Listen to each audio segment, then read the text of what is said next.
कुनै बिहान चाहिँ अलिक फरक महसुस गर्न पाइन्छ है। अब आज त्यही बिहान मेरो रुमबाट म भान्जीको रुममा गएको छु नि त।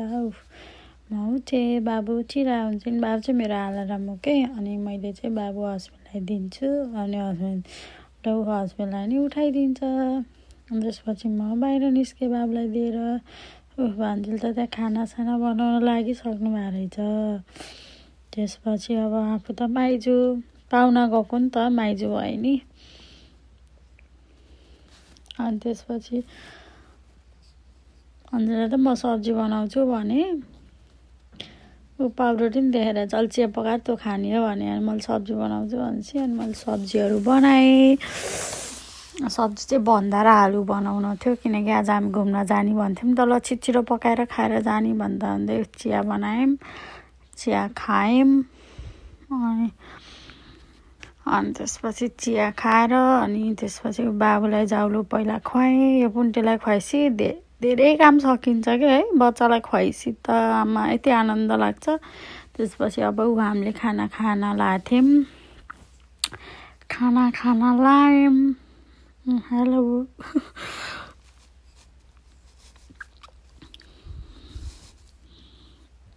म कति दुब्ला र ख्याङल्याङ्गै भयो भन्दै खानु पति।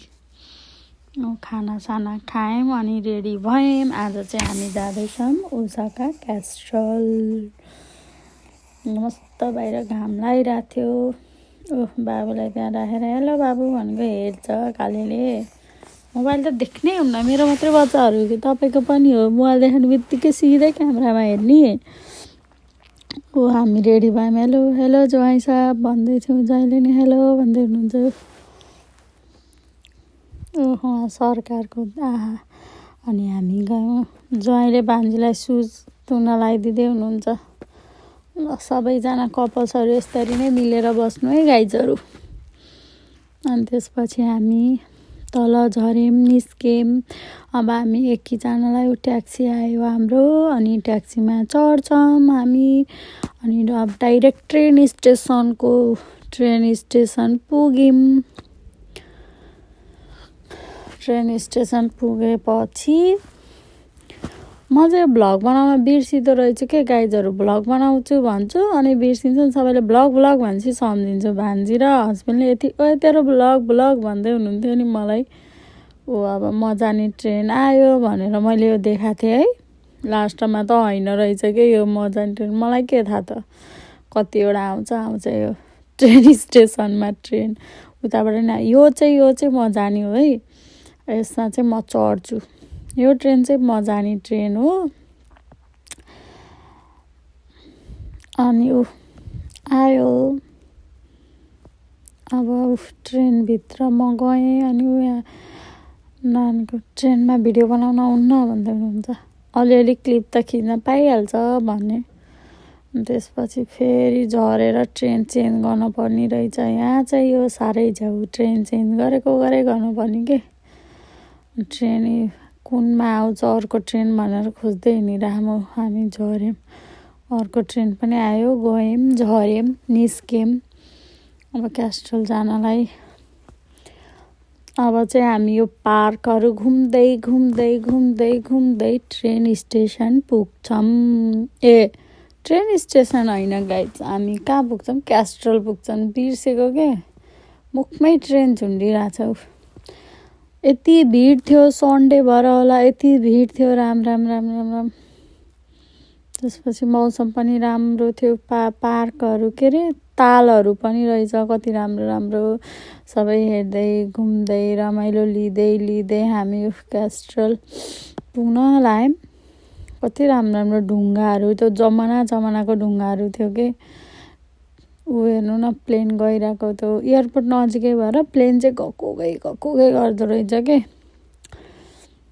अनि त्यसपछि हामी हेऱ्यौँ, घुम्यौँ, फोटोसोटो खिच्यौँ।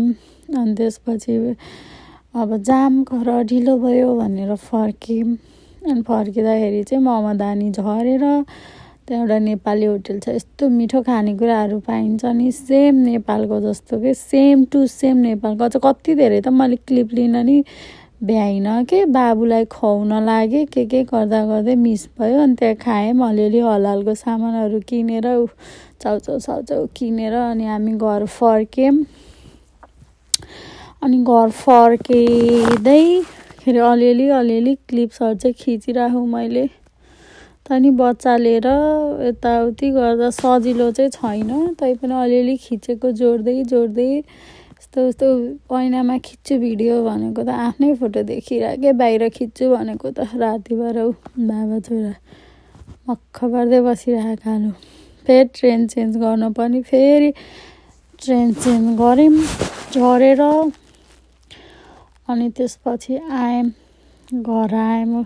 दिदीसँग मक्ख परे मेरो भान्जीको र बाबुको यति गरम मिल्छ नि यति मन पराउँछ उसले आफ्नो दिदीलाई अनि ज्वाइँले चाहिँ ट्याक्सी बोलाउनु भयो अनि त्यसपछि हामी घर गयौँ जहाँ जाऊ जहाँ घुम जहाँ होइन आफ्नो घर आएपछि त आनन्द फिल हुने हाम्रो ज्वाइँ यति एक्टिभ हुनुहुन्छ नि पुरै पकाएर रेडी अनि मैले बाबुलाई जाउलो बनाएँ खुवाएँ अब ज्वाइँ र भान्जी मिलेर पकाउने खाने खुवाउने काम गर्नुहुन्छ यस्तो आनन्द छ अनि हामी खानासाना खायौँ अब हामी सुत्यौँ